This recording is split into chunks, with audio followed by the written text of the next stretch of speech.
खबर हो जाए कि भाई जिला में प्रोग्राम हुआ और शाखा से बात किए, आपकी शाखा के सवाल को छोड़ दीजिए, पूरे अंचल को छोड़ दीजिए, जिला को, आपके शाखा में कुछ सवाल है, उन सवालों को लेकर आप शाखा स्तर पर आंदोलन कर सकते हैं।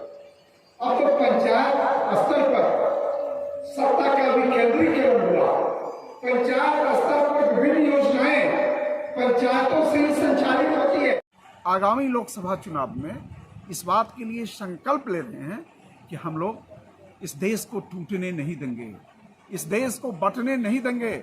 इस देश में जो हिंदू, मुस्लिम, सिख, ईसाई का एक साझी संस्कृति का विरासत है, उस विरासत पर आंच आने नहीं देंगे और हम 2024 के चुनाव में भाजपा को सत्ता से उखाड़ कर ही दम लेंगे, यही संकल्प हमारा है।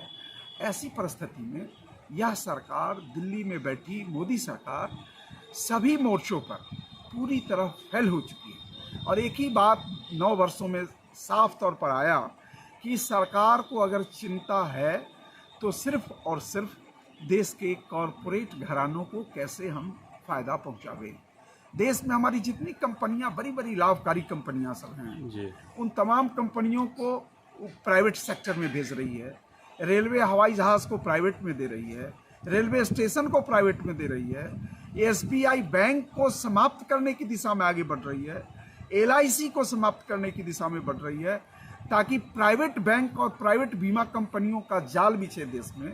यानी देश में जो चंद कॉरपोरेट घराने हैं, उनके हितों के लिए यह कुछ भी करने को तैयार है। और यह इसलिए कि जब ये चुनाव लड़ते हैं तो वही कॉरपोरेट घराने के लोग, वही अडानी और अंबानी चुनावी खर्च के लिए ये तिजोरी खोल देते हैं।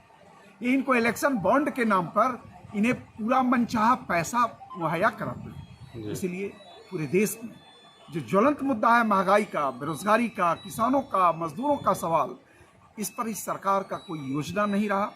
और ये सरकार फिर से सत्ता में आने के लिए देश में सांप्रदायिक उन्माद पैदा कर रही है, धार्मिक टकराव पैदा कर रही है। अभी रामनवमी के मौके पर उन तमाम राज्यों में जहां भाजपा की सरकारें नहीं है, वहां इसने फसाद पैदा करने का काम किया, वहां तनाव पैदा किया, मारपीट कराने का काम किया, ताकि हिंदू और मुसलमान के बीच दूरी बढ़े। हिंदू और मुसलमान हमारे देश में एक साझी संस्कृति का हमारा देश रहा है। यहाँ हमारे देश की यह खसूसियत रही है कि हमारे देश में अनेक जाति के लोग, अनेक धर्म के लोग, अनेक भाषा के बोलने वाले लोग, अनेक तरह के पहनावा पढ़ने वाले लोग इस देश में रहते हैं। विविधता में एकता इस देश की पहचान है। और इस ऐसे गंगा जुमनी तहजीब पर लगातार हमला करके ये देश में को हिंदू राष्ट्र बनाने के लिए आगे बढ़ रहे हैं। यानी बड़ी बहुसंख्यकवादी हिंदुओं की है। हिंदुओं का वोट कैसे लें, इसके लिए इनके जो सवाल हैं, इनको हाशिए पर ढकेल दिए जाए और भावनात्मक मुद्दे को उछाल कर मंदिर मस्जिद के सवाल पर वो हिंदू मुस्लिम टकराव पैदा करके वो केवल वोट हासिल करना, सत्ता में बैठना, इस सरकार का कर्तव्य यही ऐसा लग रहा है कि है। और इसीलिए हम लोग शाखा स्तर पर जो हमारी सबसे निचली इकाई है, उसके साथियों को प्रशिक्षण करके आगामी लोकसभा चुनाव में इस बात के लिए संकल्प ले रहे हैं कि हम लोग यह जो प्रशिक्षण शिविर चला रहे हैं, इस किस मुद्दे को लेकर चला है?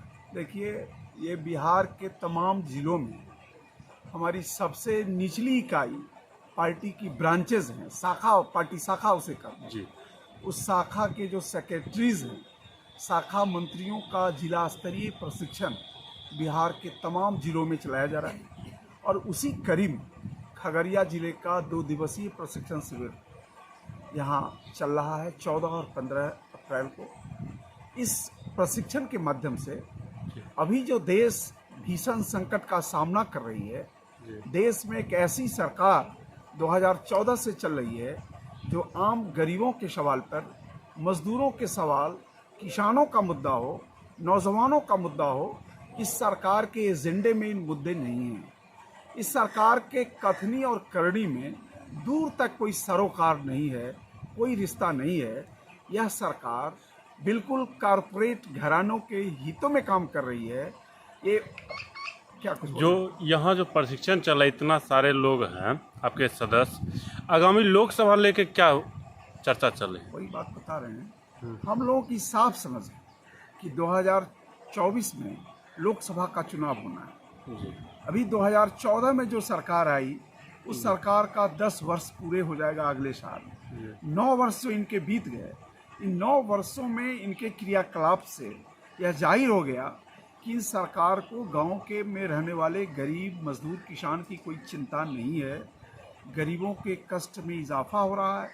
गरीबों की जो कल्याणकारी योजनाएं हैं, वो मनरेगा हो, वो ओल्ड एज पेंशन हो, या फिर बीपीएल कार्ड का मामला हो, उसमें जो केंद्रीय आवंटन होता है, ये केंद्रीय आवंटन लगातार घटाते जा रहे हैं।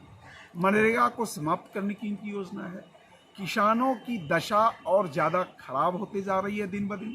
किसानों के फसल का लाभकारी मूल्य का वादा किए, लेकिन जो सरकार न्यूनतम समर्थन मूल्य निर्धारित करती है, इस मूल्य पर भी किसानों के फसल की बिक्री नहीं हो पा रही। कोई एजेंसी नहीं दिख रहा। नतीजा है कि किसान अपने फसल को औने पौने दाम पर बिचौलियों के हाथ बेचने पर बाध्य हो रहे हैं। ऐसी परिस्थिति में 2 करोड़ बेरोजगारों को हर साल रोजगार देने का वादा किया था, नौकरी देने की बात की थी। आज बेरोजगारों का फौज खड़ा हो रहा है, सड़कें भरी रही है, राहजनी हो रहा है, अपराध बढ़ गया है, और सरकार इन तमाम महंगाई बेशुमार बढ़ी है। डीजल, पेट्रोल, रसोई गैस की कीमतों, दैनिक उपयोग की तमाम